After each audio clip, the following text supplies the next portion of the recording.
Ah ouh. Ça s'impose.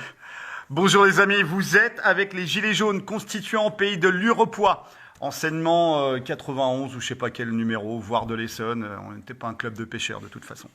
Voilà, nous aujourd'hui, écoutez, nous sommes avec Fadi Kassem. Bonjour à toutes et tous. Bonjour. Très content d'être avec vous, encore une fois. Une petite vidéo d'introduction sur 4 vidéos qu'on va essayer de faire à la suite. Alors, on va parler de Platon, on va parler de Münzer, Thomas Münzer. on va parler Très intéressant. de Rousseau et de Robespierre. Il faut voir que toi, tu es agrégé d'histoire, tu es aussi un ancien de Sciences Po, etc. Je connais bien la maison. Mais tu n'es pas du camp de l'allemand ou du camp des Non. sociotraîtres ou des Non, valets mais- serviles. Non. Une barricade n'a que deux côtés, donc moi j'ai choisi le mien depuis un moment. Voilà. Alors, vous nous excuserez hein, si le son est pas au top. Bah oui, on n'a pas les moyens, on fait ça avec les moyens du bord. Vous nous excuserez aussi si la vidéo, la qualité n'est pas optimale. À la limite, on s'en fout. Le principal, c'est le fond, c'est pas la forme. Alors, dis-moi, Fadi, on va parler de Platon à Robespierre contre la corruption. On va parler vertu, travail, égalité pour le bonheur du peuple et pour le bien commun. Donc on va parler de bien commun. On va parler aussi corruption. Complètement, puisque c'est le cœur du problème dans le fond. Et depuis Platon. Depuis Platon.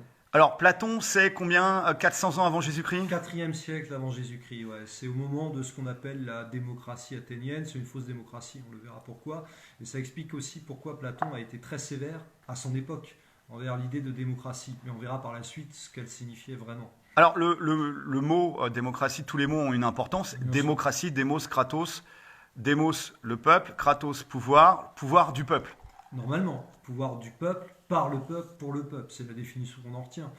On verra si c'est vraiment ça à l'époque, pour Münzer, pour Rousseau, pour Robespierre, et même pour aujourd'hui d'ailleurs. Alors Münzer, lui, par contre, c'est 1500... Ouais, voilà. Au début du XVIe siècle, on en parlera, c'est un gars très intéressant qui a été exécuté par les grands seigneurs allemands, on le verra, en 1525. Alors c'était un gilet jaune avant le temps des ronds-points. Mais d'un certain point de vue, oui, et pour une seule raison, je le dis pour tout le monde, parce que l'écrivain Éric Vuillard a sorti au début de l'année 2019, et il a fait exprès d'avancer la date, un ouvrage qu'il a intitulé La guerre des pauvres, et il parle de Thomas Münzer au début du XVIe siècle, on verra pourquoi.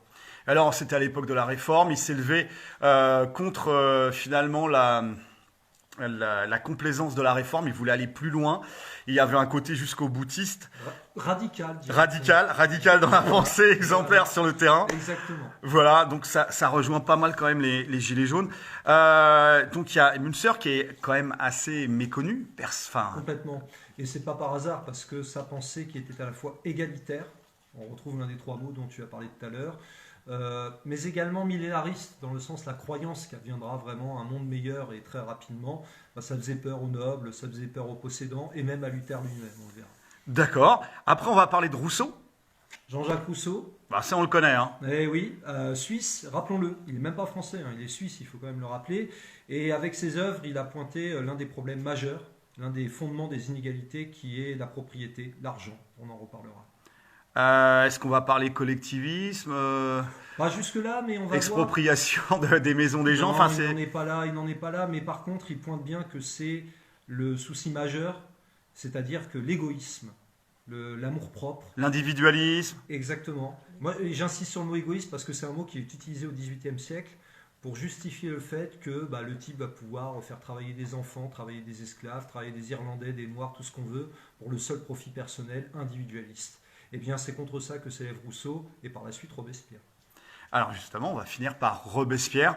Oui. Toi, c'est un petit peu ta spécialité, la Révolution française. On va parler de Robespierre.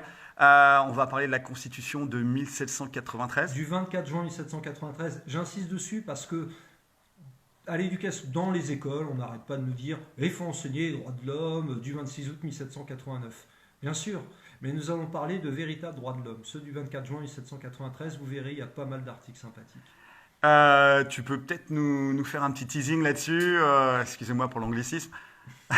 Alors, il n'y a pas de problème, mais oui, finalement, quand on regarde celle de 1793, ce sont des droits de l'homme qui accordent une place beaucoup plus importante aux droits sociaux pour les êtres humains, pour les citoyens, pour le peuple, et avec un droit fondamental, l'article 35. À savoir que quand le peuple a été trahi par ses représentants, eh bien l'insurrection, c'est un droit et même le devoir le plus sacré. C'est un devoir, le devoir d'insurrection. Oui, c'est un devoir sacré, c'est écrit dans l'article 35. Et alors, nous, on est un petit peu monomaniaque par rapport aux morts à la dette. On va parler dette, argent aussi.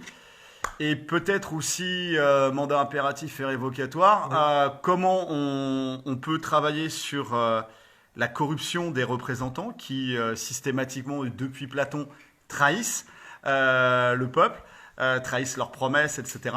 Comment ça s'est fait, comment ça s'est appréhendé au niveau de l'histoire.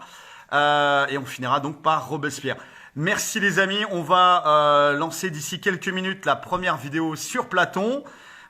Tout ça, vous allez pouvoir le retrouver sur notre chaîne YouTube, bien sûr, pour pouvoir étudier ça avec les références de bouquins qui vont être données. Je vous mettrai les liens dans la description de la vidéo, bien évidemment. Et alors, encore une fois, toutes nos excuses pour le son ou les bruits connexes ou la qualité de la vidéo.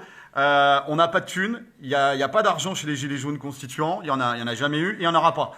Donc, il n'y aura pas de bon son, il n'y aura pas de bonne qualité vidéo. On s'attache plutôt à la forme, plutôt au fond, et pas à la forme, voilà. Force et honneur, on lâche rien et on lance très bientôt la première vidéo. Force et honneur, les amis.